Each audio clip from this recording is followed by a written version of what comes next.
live, in fact, from the Élysée Palace. You can see there Emmanuel Macron greeting Volodymyr Zelensky on the steps of the palace there. Announcements are expected by the end of the day. Now, ahead of those talks, the French President Emmanuel Macron accusing Russia of still showing a desire for war as he hailed Ukraine for having taken the risk of peace. We're just hearing, in fact, from Russia as well, saying the UK and France plan military intervention in Ukraine under the guise of peacekeeping. That's just coming into us as well.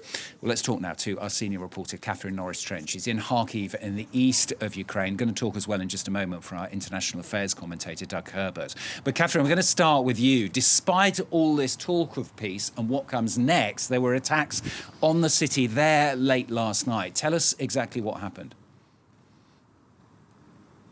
We went down to one of the sites of one of the numerous drone strikes on the city of Kharkiv, Stuart, and we saw for ourselves just the massive destruction that happens night after night. So where we were, in a residential area, in a residential street, a Shahid drone had not managed to be intercepted by the Ukrainian air defense teams, and it had landed smack bang in the middle of a warehouse for a market containing fruit and vegetables. And, you know, there was a big fire blazing. The emergency teams were down there and local people in shock. A 12-year-old girl was taken to hospital because shattered glass from her home had cut her face.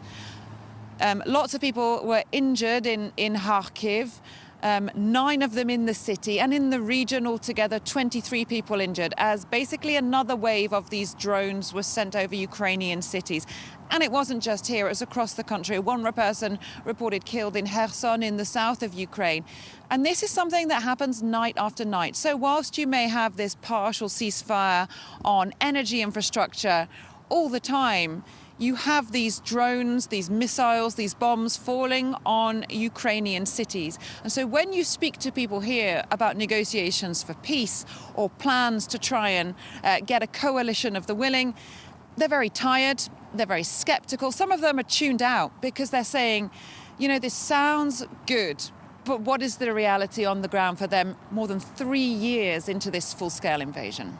Yeah, very little confidence, I imagine, there from what you're saying, Catherine, on those talks here in Paris today. Also, those US-led talks with Russia. And as I mentioned, that statement just coming in from the Russian Foreign Ministry, accusing Britain and France, saying that military intervention in Ukraine would be under the guise of peacekeeping.